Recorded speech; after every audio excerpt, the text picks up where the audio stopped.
आपके अंदर भी लो कॉन्फिडेंस या फिर नर्वसनेस की प्रॉब्लम है एंड आपकी सोशल स्किल्स कमज़ोर हैं, या फिर जब भी आप स्टेज पर जाते हो आप बहुत घबरा जाते हो, क्योंकि आप जब भी अगर आप स्पीच देते हो या कुछ भी करते हो, आप कहीं पे भी बोलते हो पब्लिक परफॉर्मेंस में, आपके पास वर्ड्स ख़त्म हो जाते हैं। या फिर अगर आप इंट्रोवर्ट हो तो इस वीडियो को एंड तक देख लेना, आपकी जो ये अपनापना है वो मैं दूर कर दूंगा। इंट्रोवर्ट बेसिकली जिसको कहते हैं, आपको इंट्रोवर्ट से एक्सट्रोवर्ट बना दूंगा, लेकिन उसके लिए आपकी भी ज़रूरत है, मुझे आपकी भी प्रैक्टिस लगेगी उसके लिए। देखो, मैं भी कुछ इसी प्रकार का था। मैं जब भी कहीं पर स्टेज पे जाता था या फिर कोई टीचर से बात कर रहा था तो मैं ब्लैंक हो जाता था, क्योंकि मैं इंट्रोवर्ट था एंड मैं बहुत बड़ा ओवर थिंकर था।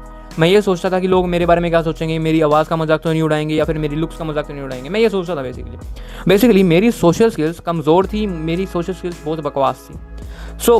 एंड ये ना बहुत सारे बच्चों की होती है आजकल के ज़माने में, आजकल के सोशल मीडिया के ज़माने में, क्योंकि वो घर से बाहर निकलती ही नहीं है। ठीक है, एंड फर्स्ट पॉइंट यही मुझे ले जाता है। फर्स्ट पॉइंट, अगर आपको सीरियस हो ना, आप खुद चाहते हो कि मैं कॉन्फिडेंट रहूं स्टेज पर या फिर स्पीच में जाऊं जब मैं, तो मेरे वर्ड्स ख़त्म ना हो, तो आप एक बात ठान लो, आपको कमरे से बाहर निकलना होगा। आपको कमरे में 1 घंटे ज़्यादा नहीं बैठना है। देखो, सोने के लिए तो वो अलग बात है। अगर आप कमरे में बैठ कर डूम स्क्रॉलिंग करते रहते हो एंड बाहर निकलते नहीं हो घर से, देन आपकी भी सोशल स्किल्स की वाट लग चुकी है एंड आपकी भी कम्युनिकेशन स्किल्स बहुत कमज़ोर है। इसी कारणवश आप कॉन्फिडेंट नहीं रहते हो एंड नर्वस फील करते हो। सबसे पहला स्टेप तो ये करो, आप अपने घर से बाहर निकल जाओ। अगर कोई पार्क वगैरह है तो आप उसमें चले जाओ और लोगों से बात करो जितना हो सके। देखो, ऑकवर्डनेस फील होगी, ये वो बोल रहा हूँ मैं, पहली बार में होगी, लेकिन वो धीरे धीरे सही हो जाएगी। सबसे पहला काम, घर से बाहर निकलो। कोई अंकल जैसे होते हैं ना पार्क में बैठे होते हैं, अंकलों से बात करो, उनकी फैमिली के बारे में बात करो, जितना हो सके बात करो। 1 से 2 घंटे लिए कम से कम आप बाहर जाओ। आंटियों से बात करो, अंकलों से बात करो, जितना हो सके अपनी उम्र के लड़कों से बात करो। सबसे पहले आप अंकलों से बात करना शुरू करो, देन आप आंटियों से बात करना शुरू करो, क्योंकि ये आपका कॉन्फिडेंस बिल्ड करेंगे। क्योंकि आपका दिमाग उतना ओवरथिंक नहीं करेगा कि ये बूढ़ा अंकल क्या ही सोचेगा मेरे बारे में। आप पहले इनसे बात करना शुरू करो, देन फिर आप लड़कों से बात करना शुरू, देन लास्ट में आप लड़कियों से बात करना शुरू करो। एंड लड़कियों से बात करने में लास्ट स्टेप मैंने इसे रखा है क्योंकि कई लोगों की फट जाती है लड़कियों से बात करने में, क्योंकि वो उनको अलग क्रिएचर समझ लेते हैं। उनको अलग क्रिएचर समझना बंद कर दो। इसके लिए मैंने अलग वीडियो बना रखी है कि how to talk to a girl confidently, देख लेना जाके, मेरे चैनल में मिल जाएगी। ठीक है, आपको ना ये चीज़ें करनी पड़ेंगी।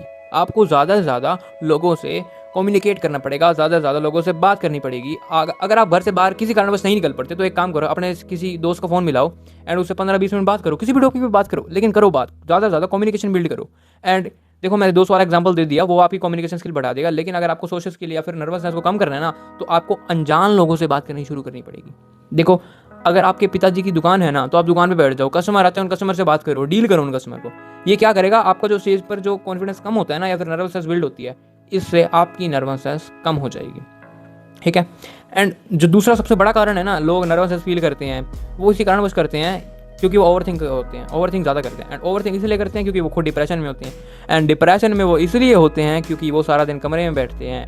इसके कारण उनकी खून में विटामिन डी की डेफिशिएंसी हो जाती है। देखो, विटामिन डी हमको मिलता है सूरज से, एंड अगर आप सारा दिन कमरे में बैठे रहोगे, डूम स्क्रॉलिंग करते रहोगे, देन आपका विटामिन डी नहीं मिलेगा, आपको विटामिन डी बेसिकली नहीं मिलेगा एंड विटामिन डी की आपको डेफिशिएंसी हो जाएगी।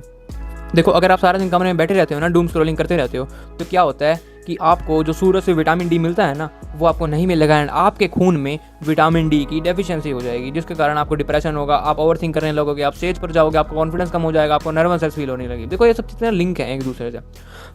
अगर आपको विटामिन डी की डेफिशिएंसी पूरी करनी है ना, तो 2 स्टेप हैं उसके, नेचुरल एंड आर्टिफिशियल। नेचुरल तो यही है कि आप जब सूरज निकल रहा हो या फिर पीक धूप का टाइम हो 12 से 3 के बीच में, तो आप टी-शर्ट को उतार के पेट के बल लेट जाओ। ठीक है, जिससे आपकी कमर पे धूप लग जाएगी एंड आपका मुंह भी काला नहीं होगा, जो लोग डरते हैं ना टैनिंग से। एंड ये सबसे बेस्ट सोर्स है क्योंकि ये नेचुरल सोर्स है। एंड अगर आप किसी कारणवश धूप नहीं ले पाते, देन आप विटामिन डी की कैप्सूल ले सकते हो, जो कि आपको मार्केट में मिल जाएंगी। ट्रस्ट मी, अगर आप विटामिन डी को पूरे करते हो ना, सूरज के नीचे जाते हो एंड या फिर विटामिन डी को कैप्सूल खा के विटामिन डी की कमी को किसी भी तरह पूरा कर लेते हो, देन आपकी लुक्स में तो चेंज आता ही आता है, आपको कॉन्फिडेंस में भी चेंज आता है, क्योंकि आपका डिप्रेशन दूर हो जाता है बेसिकली। एंड आपकी कोई ओवरथिंक कर ही नहीं पाते, आपको कॉन्फिडेंस इतना आता है, एक मतलब कि वॉरियर वाला कॉन्फिडेंस आ जाता है आपके अंदर। अगर आपके अंदर भी विटामिन डी की कमी है, जो कि होगी 99% टीनेजर्स को इंडिया में है कमी, क्योंकि वो सारा दिन फ़ोन स्क्रॉल करते रहते हैं, जिसके कारण उनके अंदर विटामिन डी की कमी हो जाती है। एंड दूसरा कारण ये भी है कि वो सारा दिन पढ़ाई के चक्कर में, वही इंडियन एजुकेशन सिस्टम ऐसा ही है, सारा दिन पढ़ते रहेंगे एंड विटामिन डी नहीं ले पाते वो सूरज से। ट्रस्ट मी, अगर आप विटामिन डी लेते हो ना, आपकी स्किन, हेयर, आपका कॉन्फिडेंस, आपके अंदर से हार्ट हेल्थ, मतलब कि इमेंस बेनिफिट है विटामिन डी के।